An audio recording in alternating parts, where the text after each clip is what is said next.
తెలంగాణ రాజకీయాల్లో మరోసారి మాటల యుద్ధం వేడెక్కింది. ప్రధాని చేసిన వ్యాఖ్యలపై తెలంగాణ సీఎం రేవంత్ రెడ్డి తీవ్ర ఆగ్రహం వ్యక్తం చేశారు. ప్రధాని స్థాయిలో ఉన్న వ్యక్తి అలాంటి మాటలు మాట్లాడటం దురదృష్టకరం అంటూ ఘాటు విమర్శలు చేశారు. ఇప్పుడు ఈ వ్యాఖ్యలు రాష్ట్ర రాజకీయాల్లో హాట్ టాపిక్గా మారాయి. తెలంగాణ పర్యటనలో ప్రధాని చేసిన వ్యాఖ్యలపై సీఎం రేవంత్ రెడ్డి తీవ్రంగా స్పందించారు. ప్రజాస్వామ్యం, ప్రతిపక్షాలను గౌరవించాల్సిన బాధ్యత ప్రధానికి ఉంటుందని, కానీ ఆయన మాటలు రాజకీయ విద్వేషాన్ని రెచ్చగొట్టేలా ఉన్నాయని విమర్శించారు. రాష్ట్ర అభివృద్ధి, ప్రజా సమస్యలపై మాట్లాడాల్సిన సమయంలో రాజకీయ ఆరోపణలతో సభను మళ్లించడం సరైంది కాదన్నారు. తెలంగాణ ప్రజలు అన్నింటినీ గమనిస్తున్నారని, ఎన్నికల సమయంలో ఇచ్చిన హామీల అమలులపై కేంద్రం సమాధానం చెప్పాలని డిమాండ్ చేశారు.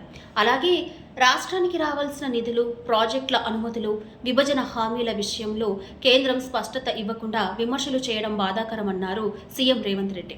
ఇక బీజేపీ నేతలు చేసిన వ్యాఖ్యలు కూడా రాజకీయ సంస్కృతికి విరుద్ధమని మండిపడ్డారు. తెలంగాణ గౌరవాన్ని కించపరిచేలా ఎవరైనా మాట్లాడితే ప్రజలే తగిన సమాధానం చెబుతారని హెచ్చరించారు. ప్రధాని వ్యాఖ్యలు, సీఎం రేవంత్ రెడ్డి కౌంటర్తో తెలంగాణ రాజకీయాలు మరోసారి వేడెక్కాయి. ఈ మాటల యుద్ధం ఎక్కడికి దారితీస్తుందో చూడాలి.